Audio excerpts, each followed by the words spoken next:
Our first speaker for the afternoon session will be Annette Craven, who's the director of the Doctor of Business Administration program at the University of the Incarnate Word. She'll be talking about how new decades bring new perspectives. Annette?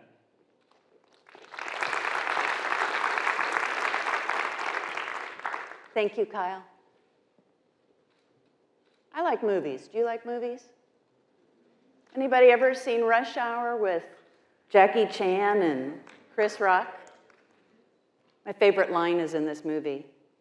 If you're not familiar with it, you've got a tall African-American young detective intent on being promoted, fascinated with his Corvette and his rap music, being partnered with an older, experienced, well into his career detective who's Asian.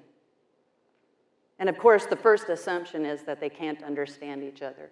We've all been in that situation, right? Where you think you can't get your point across, they can't understand your perspective. But back to the movie. My favorite line is when Chris Rock looks at Jackie Chan, who hasn't spoken yet, and says, "Do you understand the words that are coming out of my mouth?" You've all felt like that, right?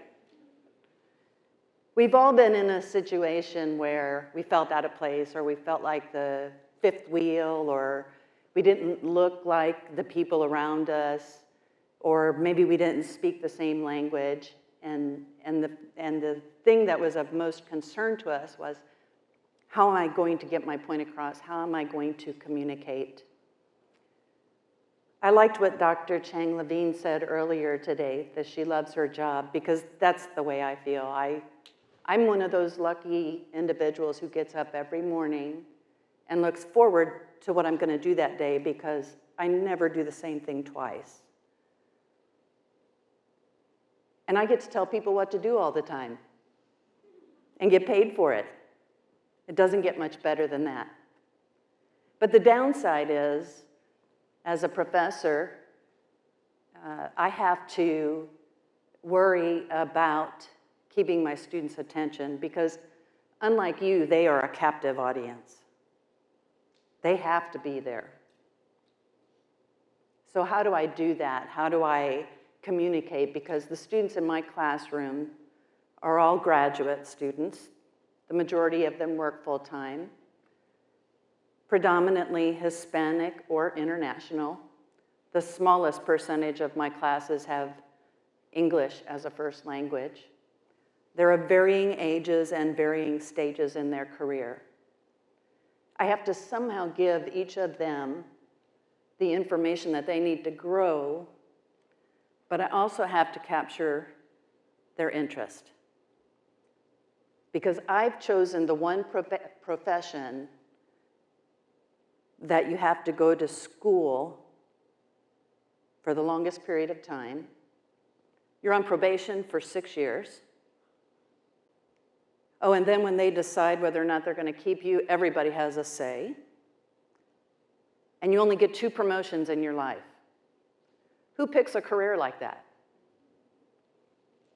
A teacher. So in a way, I'm going to teach you a little bit today. I am a first-generation high school graduate. My mother was forbidden to go to high school, along with her 12 brothers and sisters. And my dad was just so smart that one afternoon in his junior year, he just walked away. My mother is now an artist, actually works in a community college. I'm very proud of her. And my dad is internationally known for his expertise in engines and in agriculture. Even though neither of my parents went to school, they encouraged us. They said, you can do whatever you want in life. Why do you want to stay home? Get out, fly the coop, go do all the things that we couldn't do. And by the way, we're not paying for it. So I can relate to the earlier speaker today who said she took up ironing. I took up teaching aerobics. I've had many, many careers, it seems like, and my life has been an accident. Someone dared me to take the CPA exam. I said, sure, why not? Not doing anything else right now. By golly, I passed it. It took 2 tax seasons for me to realize that public accounting really was not my thing.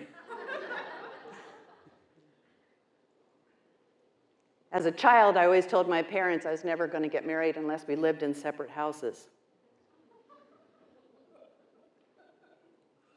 My mother always used to say, I hope you have 6 kids just like yourself. I ended up marrying a man, and I'm wife number 5, and believe me, I got the 6 kids that are just like myself. But I learned a lot of things along the way. I took my parents' advice, I went out and visited, and I always kept an open mind, and I always watched and observed and was respectful, and I've got that good old Midwest hard work ethic, and I have a great life. But that still doesn't answer the question, how do I communicate to other people who are shorter than me, taller than me, different gender, different race, different religion, and God forbid, different political preference, because we all enjoy those conversations on Fox News. And do I want the same things at 53 years old that I wanted at 23 years old?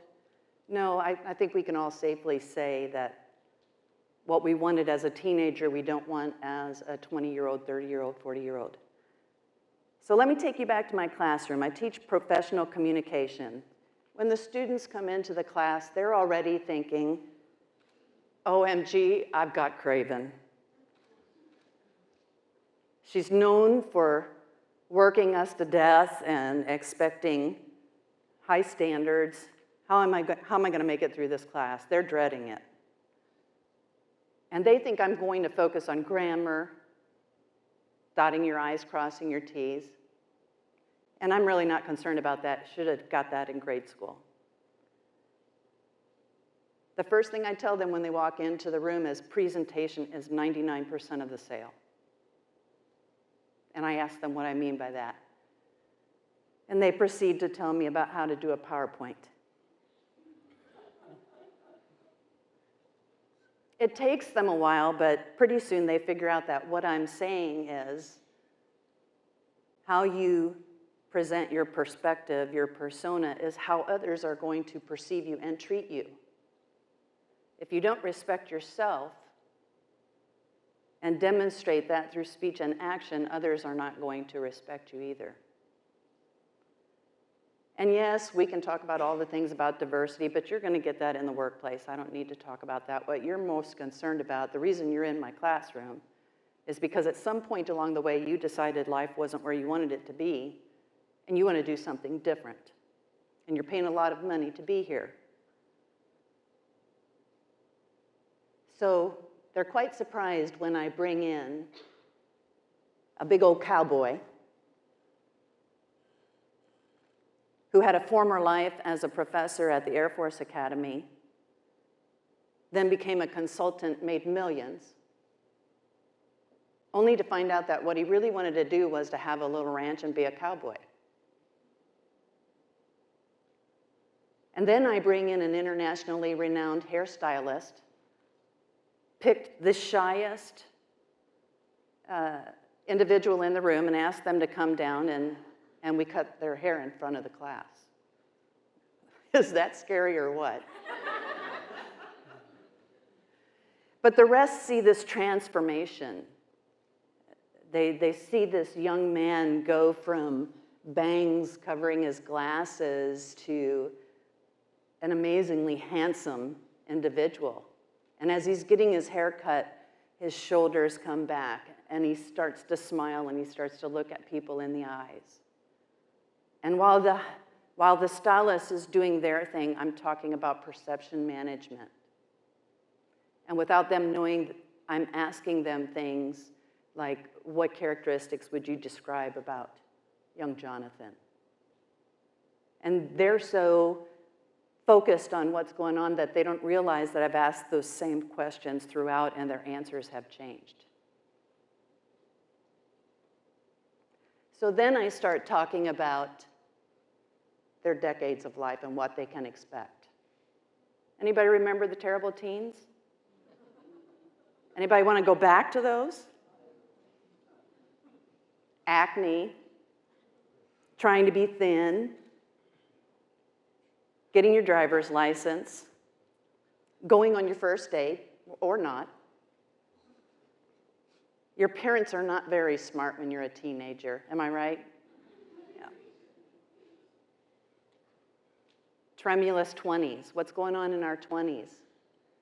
Well, I got my first apartment in my 20s. It had a bed, a TV, a set of shelves made out of concrete blocks, and a whole lot of clothes to go to the disco every Saturday night. Yeah, that's right. I like the glitter ball. My first job out of college, even though I thought I should be management, was as a secretary, because at that time that's what females did. You became a nurse or a school teacher or a secretary. I quickly realized that wasn't going to cut the mustard, and I went back to school just like the students in my classroom. Got severed from my first corporate job, which I thought really was going to last until retirement. Silly me. And so I had to transition. That, fortunately, was when I passed that CPA exam, and so I did public accounting. I married late in my 20s. And any of you that are married know that the first 2 years are not always the most pleasant years of a marriage. You just have to make past the first 2 years. So it was a nice start to the Thunderous 30s. Because after you get married, what do? You talk about having kids, you buy a house, you hope that you have secure jobs, and then what happens? Something comes along like the recession, one of you gets laid off. You start worrying about things that are different than when you were in your 20s. And it seems like it kind of grows until you get to your fearful 40s, and by now you have an ulcer. You're at least 10 pounds heavier than you were when you were in college. It's hard to get out of bed at night, and that popping sound that you hear is a 40-year-old trying to do a squat.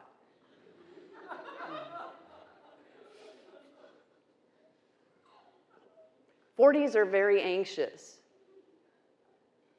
But you know, the good news is that now you're thinking, by the time I'm 50, the kids will be in college. They'll be out of the house. At the same time, you're also remembering that, wow, in 25 short years, I can retire. And there really isn't going to be a Social Security system left to take care of me. I guess I shouldn't have borrowed against the 401k to buy this house that was way too big for us anyway. And so somewhere in your 40s, you start to fix those problems.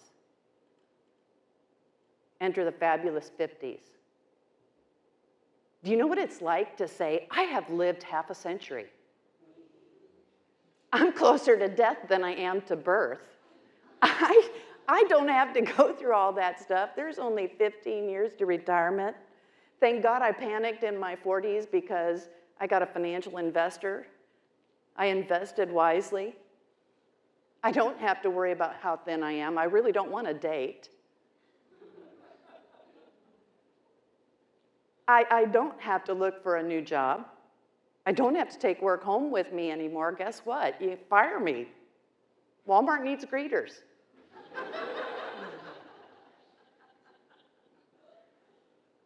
Enter the Sassy 60s. Now you're 5 years from retirement. You've got grandkids that you can spoil. It's payback to the kids. Yeah. The 60s must be great. I'm looking forward to them. Anyway, I wanted to see if everybody else thought the same thing, so I did a little survey. Here's how they prioritize. We go from parents to children across the decade. What's their life focus? You notice how the 21 to 30-year-olds want to have a good time? But that's after finding a job and getting promoted. Well, the 51 to 60-year-olds, they're just concerned about having a good time. I can tell you that that's true. What are the stressors? Finance, work. In the 30s, children, remember you got married, you're having those kids, got that mortgage. When you're 41, remember those cracking knees, you start worrying about your health. And 51 to 60, you're just waiting until when will the job be over? Source of happiness. Kind of looks like it did when I asked them what was their priority in life. So they're pretty much on target about prioritizing that which is good in their life. But when asked the question, when I achieve blank, I will finally be stress-free. Those 21 to 30-year-olds, they just need to pay their bills. 31 to 40-year-olds, they want independence. They want to be on their own. They don't want to have to say, I need mom and dad to take care of me anymore. Okay, 41 to 50, we're getting close to that half-century mark. I just want to make it to the end of my career. And 51 to 60, you know, we are so much smarter than y'all. We're never going to be stress-free, so why stress over it? So at the end of the day, what I try to get across to my students is the more perspectives change, the more they stay the same, depending on your perspective. So the next time I'm talking to a 20-something-year-old, I'm going to try to remind myself of what was important to me in those days and what were my stressors and what were my concerns. And I like to mentor young people to be successful, like this group of TEDx students. It warms my heart. I love my job. I want every person I interact with to be better when they leave than when they came into my life. I want to increase their happiness and reduce their stress, and I invite you to accept that challenge. The next time you're talking to a teenager, think like a teenager. Oh, wait, maybe that's not a good idea. Seriously, though. In all the ways that we are different, in all the ways that we are told to celebrate individuality, it doesn't matter where you go in the world or what you do in your life, there is one thing that every human being will experience that is the same. And that's growing older. Thank you very much for your attention.